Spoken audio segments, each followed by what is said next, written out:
We had two major announcements this week, one from OpenAI and another from Google. So let's look at what those impacts are. Let's look at 10 different impacts on you. Number one is everybody wins. Consumers are getting access to AI tools for free. Businesses are getting access to the APIs for free. There's going to be more tokens. This means just more processing power available to everybody. The ubiquity of this technology is going to just increase. So don't ignore that. Number two is very clear that OpenAI is on an offensive while Google's on the defensive. OpenAI has an insane vision. They want to change everything. They really believe that general intelligence is coming soon. Whereas Google's really just stuck in a more world of incremental improvements. It looks like they're scared, but it looks like they're constantly just filling in holes to give you a reason not to leave them. Number three is Google's really trying to protect its ad business and fill in holes in those services that could keep those business customers happy. We saw some rather weak examples being touted by Google in their presentation. Like, let's take, for example, improving e-commerce returns. Not sure why you'd want Google to be responsible for that, but hey, if they want to go after Shopify and Amazon, that's cool, but it seems like a very defensive and bizarre way to try to wow customers. Number four here is it's clear that Google's worried about search business.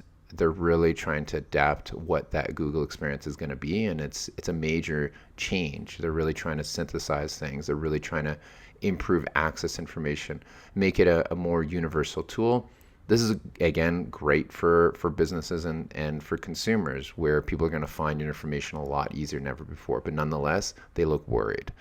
Number five, it looks like OpenAI is really trying to audition to replace Apple Siri. We know Apple's desperate to pad its stock price. We know that they got pummeled because they look behind.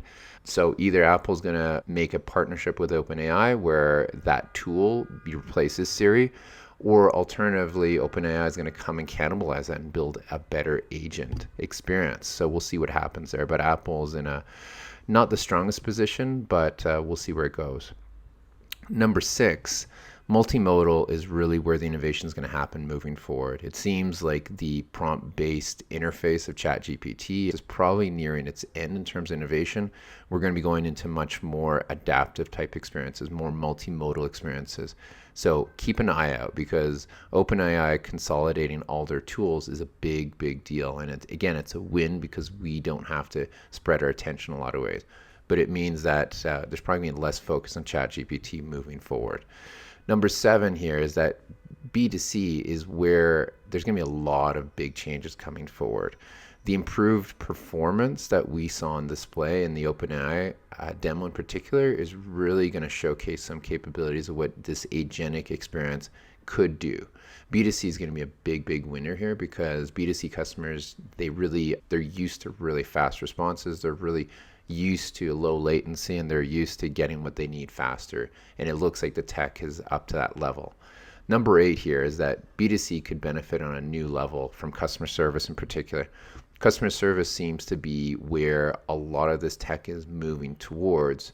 And this is rather interesting, given that this week Intercom announced that they're going to make a big bet where they're doubling down and betting the farm in many respects on their own AI capabilities.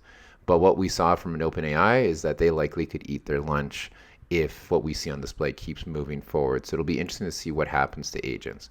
Additionally, like this week, we just interviewed someone on the Design AI podcast who has been building an agent for financial services. And you can imagine where these techs are going to be moving up the stack more and more. Listen to the interview to get a much clearer example of what that can do for you. Number 9 here is that other B2C capabilities are going to start appearing. And in many respects, we're likely moving away from the old school, let's call it old school now, UI interface. For about 10, 15 years, Web 2, as it was called, had been using this feed of, this is what we think you would like. It's been a lot of suggestions. It's been a lot of machine learning.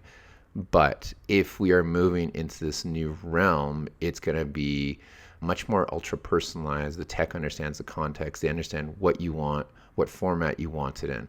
This is going to be very transformational for apps that leverage AI for shopping, travel, wayfinding, health, any of these things. We can really start going to really curated experiences that really showcase what the text can do, but also more importantly, how you want it to work.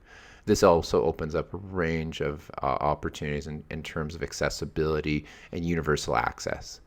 And number 10 here is the new capabilities on display this week also show how agents can enhance in team members by being able to answer questions faster than anything ever imagined. So this could be dangerous to an Atlassian who had been the kings of knowledge bases and Jira and all these sorts of things, where this new layer could sit on top of all that, pull that information, or potentially replace it. We'll see where it goes, but those are 10 impacts on businesses as a result of these announcements, and some pretty big ones. We'll see what happens in the coming months, but it'll be exciting to watch. And if you do want more depth on this kind of information, please make sure to watch some of the episodes of Design of AI podcast. Thanks.